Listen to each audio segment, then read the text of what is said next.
एक बार एक six pack वाला बॉडी बिल्डर रोज सुबह पार्क में एक्सरसाइज करता था। वहीं एक छोटा प्यारा कुत्ता उसे ध्यान से देखता था। एक दिन बॉडी बिल्डर पानी पी रहा था, तभी कुत्ता उसके पास आया और उसकी बोतल की ओर पंजा रखा। बॉडी बिल्डर हंस पड़ा और उसने कुत्ते को पानी पिला दिया।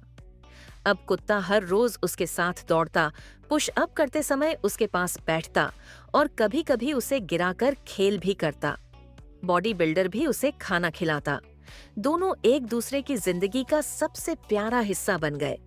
फिर कुत्ता रोने लगता, हे क्यों कि किसी ने लाइक और सब्सक्राइब नहीं किया।